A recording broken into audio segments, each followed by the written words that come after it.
nagsabi nito sa mga baguhang content creators na hindi ka agad sisikat, na hindi ka agad kikita, at madalas mag-isa ka sa umpisa.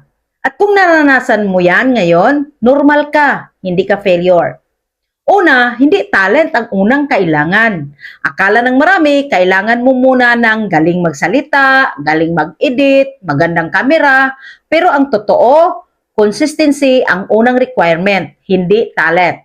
Maraming magaling pero sumuko agad. Maraming pangit sa umpisa pero tumagal. Sila ang nanalo.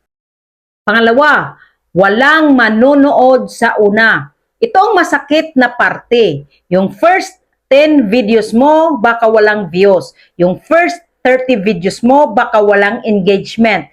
Hindi dahil pangit ka, hindi dahil wala kang value, kundi dahil wala ka pang trust at history. Hindi ito sprint, marathon ito. Tatlo, hindi ka susuportahan ng kakilala mo. Isa pang hindi sinasabi, minsan ang mga kaibigan at kamag-anak mo, hindi ang unang susuporta sa'yo. At okay lang yun. Ang audience mo, madalas, mga hindi kakilala. Huwag mong i-base ang value mo sa suporta ng kakilala mo.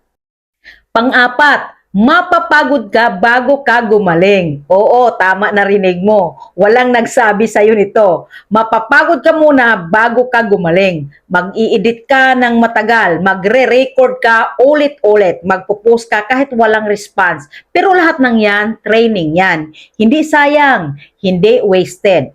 Panglima, walang perfect time. Maraming baguhan naghihintay ng tamang oras, tamang setup, tamang confidence. Pero ang totoo, nagiging ready ka habang ginagawa mo. Kung naghihintay ka ng perfect, matatagalan ka. Walang nagsabi nito sa mga baguhang content creators na ang pinaka-importante ay huwag sumuko habang wala pang nanonood. Kasi balang araw, yung mga video na walang views ngayon, sila ang patunay na tinuloy mo kahit mahirap. At tandaan mo, hindi mo kailangan ng maraming maniniwala. Kailangan mo lang ng isang taong hindi susoko. At ikaw yun. Natulungan ba kita? Paki-like, follow, and share.